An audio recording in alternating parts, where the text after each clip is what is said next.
This episode is dedicated to my wife Susanna for Valentine's Day. As the material for Saint Valentine is scarce, I have filled in some names and details that are in line with what Saint Valentine would have experienced, but are not necessarily historically accurate.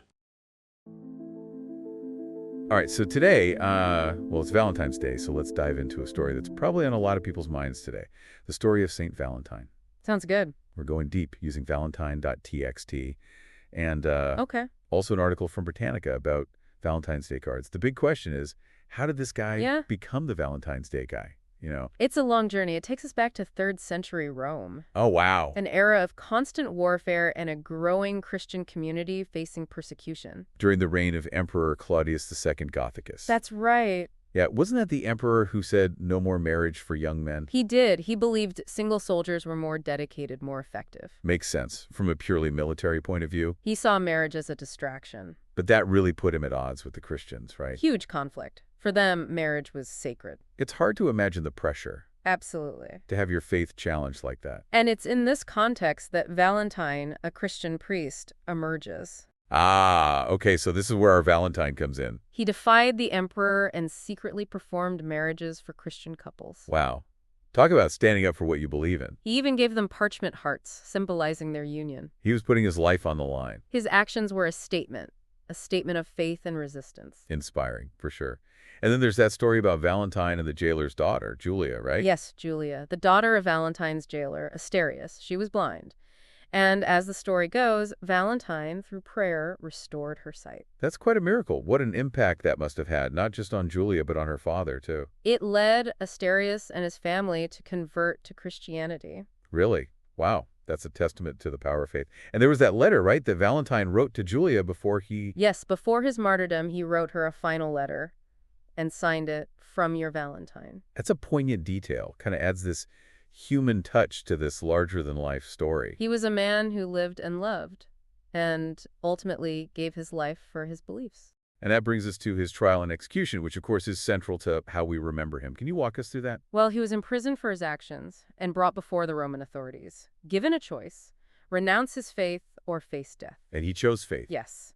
Valentine refused to deny his beliefs and was condemned to death. Beaten and beheaded outside the Flaminian Gate in Rome on February 14th. Wow. A powerful testament to his beliefs.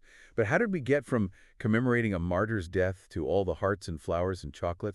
How did Valentine's Day become what it is today? It was a gradual transformation. Okay, but where do we even begin to trace that evolution? Well, the early church declared February 14th as a feast day in honor of Saint Valentine. Right, that makes sense. But then, around the 14th century, things begin to shift. And is that where Geoffrey Chaucer comes in? Exactly. His poem, The Parliament of Fowls, features birds choosing their mates on Valentine's Day. Ah, so that's one of the early links between Valentine's Day and romantic love. One of the first. But of course, there's the commercial side of things, too. Absolutely. The rise of printed greeting cards played a huge role, as did the commercialization of holidays in general.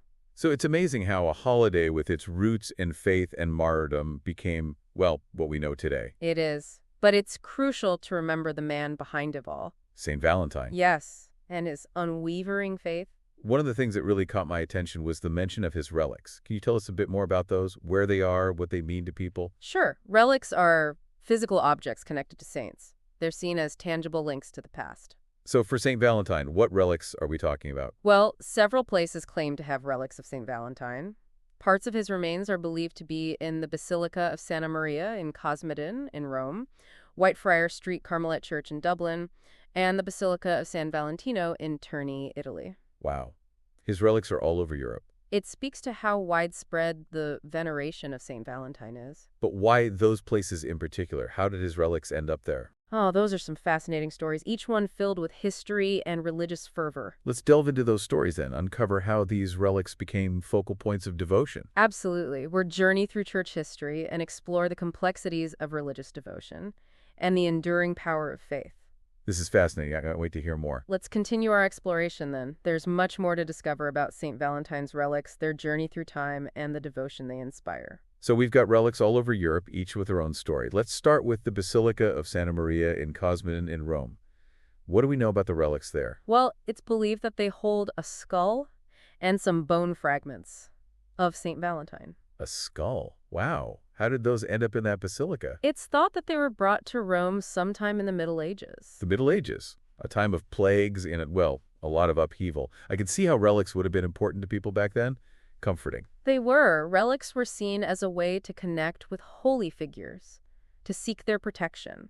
People would travel great distances to see them. Oh yes, pilgrimages were very common, and relics were a big part of that. They believed in miracles, They did. that these fragments of bone could heal or offer protection. It wasn't about worshiping the object itself. Right. It was about honoring the saint, asking for their help, their intercession. It's a powerful idea that even after death, these holy figures can still help us. It's a core belief in the Catholic faith, the communion of saints. The living and the dead connected. So we've got relics in Rome, but then there's also Dublin, the Whitefriars Street Carmelite Church. What about those relics? That's an interesting story. In the early 1800s, an Irish priest, Father John Spratt, was preaching in Rome, Okay. and he was given a rather remarkable gift, a collection of relics. What kind of relics? It's believed to have been the full skeleton of St. Valentine.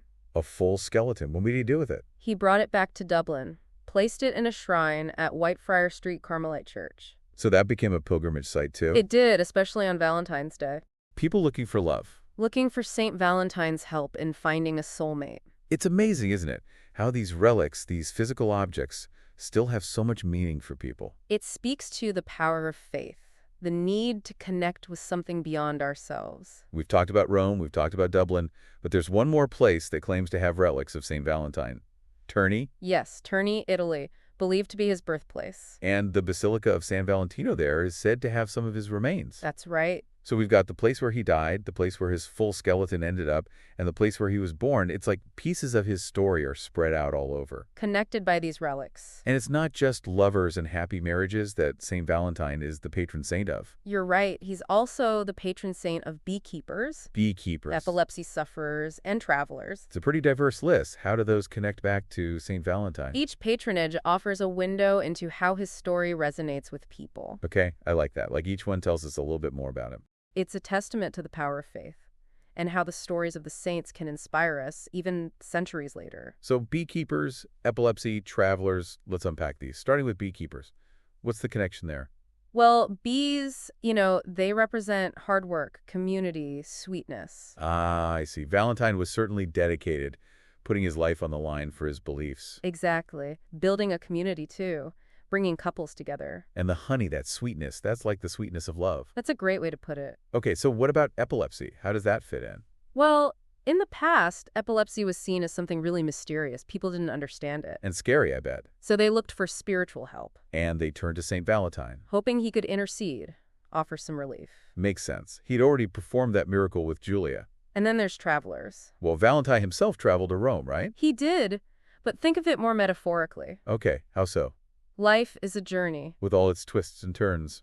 Exactly. And Valentine, he's a guide for us on that journey. He faced uncertainty, obstacles, never gave up on love and faith. Even when the path was difficult. That's something we can all relate to. So this has been fascinating. St. Valentine is so much more than just Valentine's Day. He is. He's a symbol of faith, courage, love, that even in dark times there's hope. That's a great way to sum it up. And as we celebrate this Valentine's Day, let's remember him, what he stood for. And maybe find ways to bring those values into our own lives. That's a wonderful thought. Well, thank you for joining us on this deep dive into the world of St. Valentine. It was my pleasure. And to our listeners, we hope you've enjoyed this exploration of a truly remarkable figure. And happy Valentine's Day.